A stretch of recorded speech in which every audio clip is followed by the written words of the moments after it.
में ख़बरनि जो सिलसिलो जारी है। तव्हांखे कराची में ख़बर ॾींदा हलूं। सिंध जी वहदत ख़िलाफ़ थींदड़ साज़िशनि जो भरपूर जवाब ॾियण लाइ कराची गुलशन हदीद का जस्कम चेयरमैन सनान खान कुरैशी, अमजद खान मैसर, दीदार शाम, डॉक्टर गुलाम सरवर, खुश मोमिन समो, डाडो अतर सुमरो जी अॻवानी में लखनि सिंधियुनि जो पैगाम सिंध मार्च विक विक ते शानदार इस्तक़बाल सां कराची प्रेस क्लब पहुतो, जिथे जस्कम चेयरमैन सनान खान कुरैशी ख़िताब कंदे चयो त सिंध जी वहदत ख़िलाफ़ थींदड़ साज़िशनि जो क़ौमी बदी ऐं ताक़त सां जवाब ॾियण लाइ सिंधी तारीख़ी तख़त खां कराची पहुचण ते आउं तव्हां सभिनीनि खे भलीकार चवां थो। हिन चयो त पैगाम सिंध मार्च शहीद बाबा बशीर खान जी जदवजहद जो तसलसल ऐं तारीख़ जो पढ़ादो आहे, जंहिंमें तव्हां सिंध जे प्यार, मोहबत, अमन, रवादारी ऐं आज़ादी जी प्रचार लाइ सिंध जे दिलि कराची में लखनि जी तादाद में गॾु थी इहो साबित कयो आहे त सिंध जा वारिस ऐं मालिक फ़क़ति सिंधी आहिनि। हिन वधीक चयो त अॼु पैगाम सिंध मार्च में लखनि जी तादाद में गॾु थी हिकु दफ़ो वरी सॼी दुनिया खे वाज़ा पैगाम ॾिनो आहे त सिंध हिकु मुल्क आहे, सिंधी हिकु क़ौम आहे, सिंध जी आज़ादी मुमकिन। हिन किताब में चयो त मां मंसूर जो आवाज़ बणिजी शहीद मखदूम बिलावल, शहीद शाह इनायत ऐं शहीद बाबा बशीर खान जी ललकार बणिजी साईं GM सैयद जी फ़िक्र ऐं वाट ते हलंदे सिंध अमर जी सलामती ऐं बका लाइ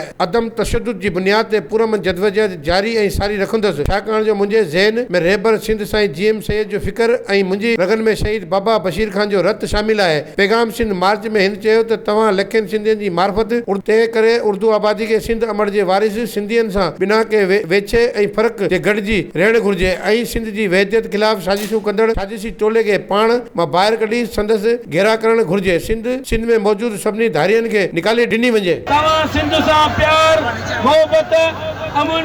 रवादारी ऐं आज़ादीअ जे प्रचार लाइ सिंध जी दिलि कराचीअ में लखनि जी तादाद में इहो साबित कयो आहे त सिंध जा वारिस ऐं मालिक फ़क़ति सिंधी आहिनि। मुंहिंजा भाइरो,